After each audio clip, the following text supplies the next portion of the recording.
Pierre Palmade a provoqué un terrible accident sur la D372 au niveau de Villiers-en-Bière, dans le sud de la Seine-et-Marne, vendredi 10 février.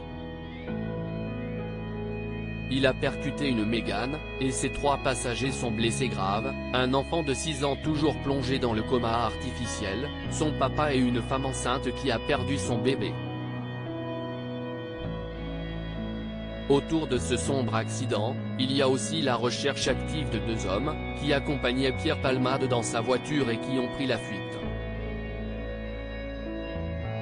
Ce lundi 13 février, une personne a été arrêtée et placée en garde à vue dans la Somme, mais il s'agissait d'un SDF de 47 ans qui n'a rien à voir avec cette affaire.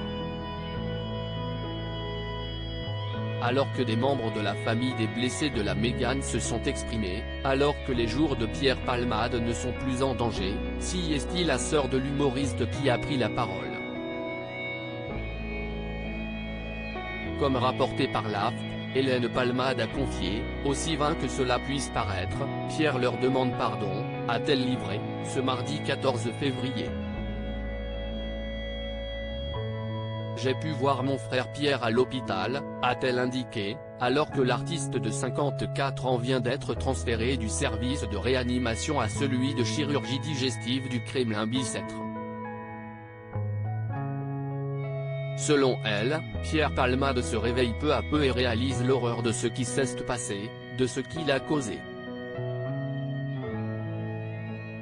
Il assumera toutes les conséquences. L'idée d'avoir détruit la vie de cette famille le dévaste, fait savoir Hélène Palmade.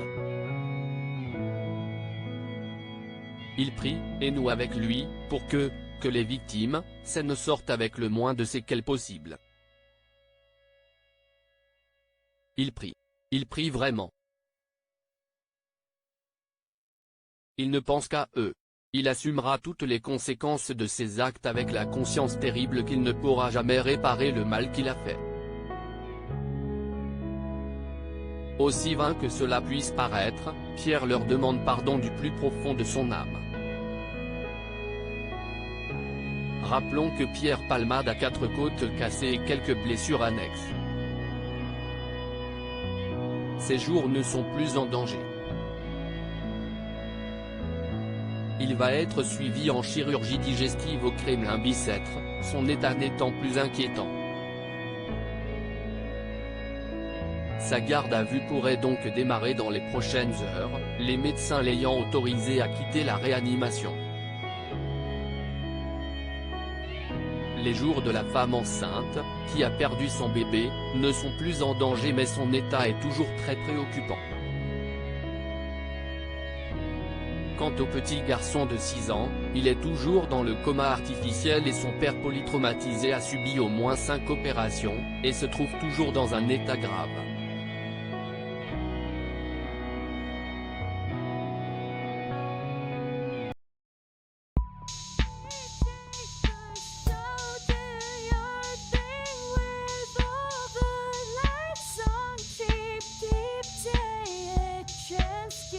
Keep